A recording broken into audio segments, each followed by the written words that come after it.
দেশের গুরুত্বপূর্ণ রাষ্ট্রীয় সিদ্ধান্তে জনগণের মতামত জানতে আয়োজিত হচ্ছে গণভোট। গণভোটকে সামনে রেখে সরকারের পক্ষ থেকে সরাসরি হ্যাঁ ভোটের জন্য প্রচারণা চালানো হচ্ছে।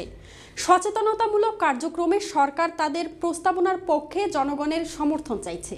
কিন্তু প্রশ্ন হলো, এই গণভোটে হ্যাঁ ভোট দিলে আসলে কি হবে?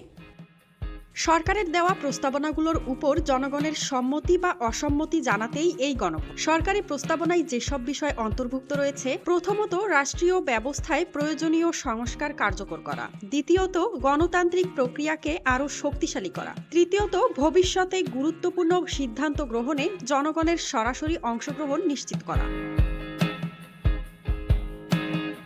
গণভোটে একজন ভোটার যদি হ্যাঁ ভোট দেন, তার অর্থ হলো তিনি সরকারের প্রস্তাবনার সঙ্গে একমত এবং প্রস্তাবিত সংস্কার ও সিদ্ধান্ত বাস্তবায়নের পক্ষে তার সমর্থন রয়েছে। যদি আমরা পরিবর্তন চাই, যদি আমরা সংস্কার চাই, যদি আমরা জনমুখী প্রশাসন চাই, যদি আমরা স্বাধীন বিচার ব্যবস্থা চাই, যদি আমরা প্রভাবমুক্ত নির্বাচন চাই ভবিষ্যতের সকল সময়, তাহলে আমাদেরকে অবশ্যই হ্যাঁয়ের পক্ষে ভোট দিতে হবে।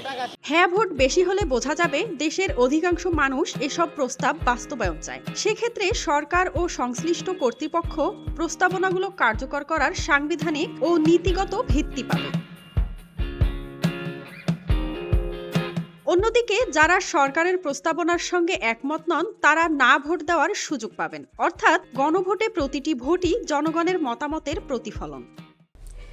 সব মিলিয়ে গণভোটে হ্যাঁ ভোট মানে সরকারের প্রস্তাবিত সিদ্ধান্ত ও সংস্কারের প্রতি জনগণের সমর্থন। আর এই রায়ের উপরই নির্ভর করবে দেশের ভবিষ্যৎ রাজনৈতিক ও রাষ্ট্রীয় দিক নির্দেশনা। মাঝহাবিন মৌ, RNB নিউজ।